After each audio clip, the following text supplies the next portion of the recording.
ये हमारा कैरियर का विंडो एसी और इसमें एक प्रॉब्लम आ रहा है जो कि बिल्कुल न्यू एसी है। 1 महीना ही हुआ है इस एसी को परचेज़ किए हुए कस्टमर का।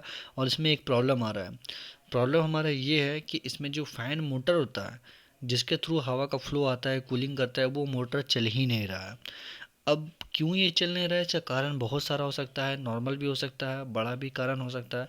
तो हम लोगों ने सारा चीज़ को पहले देखा, फ़ैन का स्पीड वगैरह को, मोड वगैरह को, सारा चीज़ को सेट करके मैंने देखा कि हो सकता है इस यहाँ से कुछ प्रॉब्लम हो बटन वगैरह से, तो भाई हम लोग नॉर्मली इसको ठीक कर देंगे।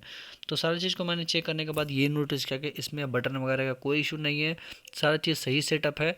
तो अब हम लोग एसी को बाहर निकालेंगे। बाहर निकालने से पहले ध्यान रखने वाला चीज़ ये है कि जो आपका वायरिंग का कनेक्शन होता है मेन पावर से, उसको आपको सबसे पहले ओपन करके हटा देना होगा ताकि कोई तरह का दिक्कत आपको नहीं हो। इसीलिए आपको वायरिंग का जो कनेक्शन होता है उसको आपको साइड करना बिल्कुल ज़रूरी होता है। तो जो भी वायरिंग वगैरह था, तार वगैरह का था, फेस, न्यूट्रल, अर्थिंग, तीनों को मैंने ओपन कर दिया है। और ओपन करने के बाद इसको अब हम लोग को हटा देना है, ठीक है। बेसिकली इस तरह से अगर आप इसको स्क्रू को ओपन करोगे, उसके बाद ये हमारा जो वायर होता है बहुत आसानी से ये बाहर निकल जाएगा। और जब आपका वायर बाहर निकल जाए उसके बाद आप एसी को बहुत आसानी से इसको निकाल सकते हैं। तो जो वायरिंग का कनेक्शन हम लोगों ने हटाया उसके बाद इसका कवर में भी स्क्रू होता है। ध्यान रखिएगा कैरियर के विंडो एसी में आपका लेफ्ट और राइट साइड में स्क्रू होता है इस तरह से। उस स्क्रू को आपको ओपन करना होगा तभी ये कैबिनेट हमारा खुल पाएगा। तो लेफ्ट साइड के स्क्रू को मैं बहुत आसानी से इसको ओपन कर रहा हूँ। उसके बाद राइट साइड में भी एक स्क्रू था भाई, तो राइट साइड के भी स्क्रू को हम लोग यहाँ पर ओपन कर देंगे ताकि जो हमारा कैबिनेट होता है वो आराम से निकल सके। लेकिन यहाँ पर काम ख़त्म नहीं होता है, कैबिनेट में भी कुछ काम रहता है। जैसे स्क्रू ओपन कर होने के बाद भी हम लोगों को इसका लॉक को ओपन करना पड़ता है क्योंकि लॉक जो रहता है वो बहुत ज़्यादा टाइट होता है, तो उसे समझ करके ओपन करना पड़ता है। देख सकते हैं यहाँ पर लॉक रहता है लेफ़्ट राइट में और ऊपर के साइड में। तो सारे लॉक को हम लोग निकालेंगे। देखिए ऊपर साइड में भी लॉक रहता है, लेफ्ट साइड में भी रहता है।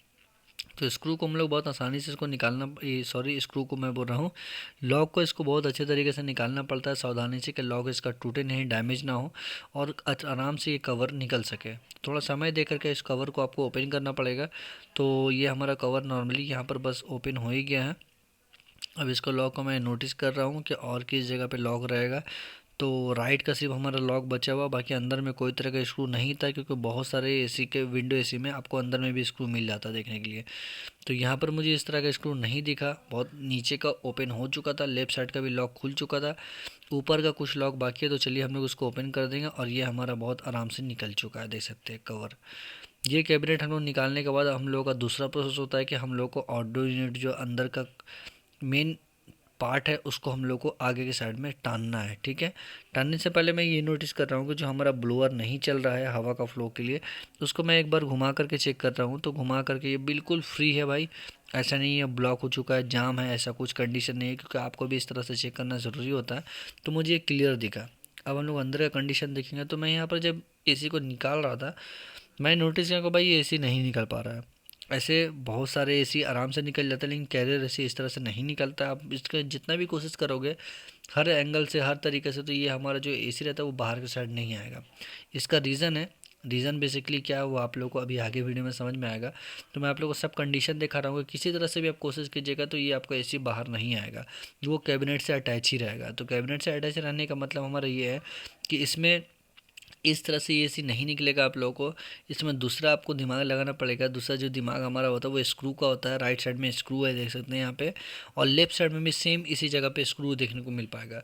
ये दोनों स्क्रू को आपको ओपन करना पड़ेगा। ओपन करने के बाद ये जो अंदर वाला एरिया है तभी आपका ये बाहर आ पाएगा।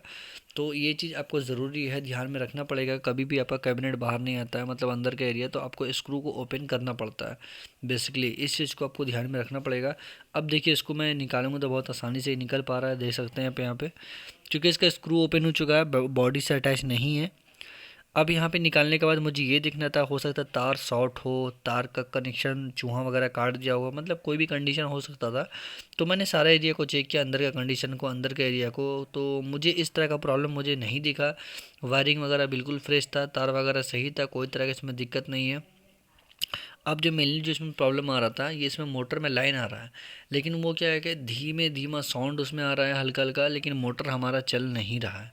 अब बेसिकली ये कंडीशन इस तरह से होता है, वाइब्रेट होता है हल्का हल्का मोटर, हल्का सा साउंड आता है, तो समझ जाइएगा आपको मोटर का इशू है। बाकी इसके ऊपर पीसीबी भी था, लेकिन इसमें पीसीबी का प्रॉब्लम नहीं था, बहुत आसानी से ये कंडीशन समझ में आ रहा था। और इसके अंदर जो mainly Indo unit sorry starting का जो पीसीबी था मेन पावर बोर्ड का, वो उसमें भी प्रॉब्लम नहीं है, ना ही मेन पीसीबी का प्रॉब्लम है, ये डायरेक्ट मोटर ख़राब हो चुका है भाई। अब इसे मोटर न्यू लगाना पड़ेगा, उसके बाद ये प्रॉब्लम बहुत आसानी से सॉल्व होगा।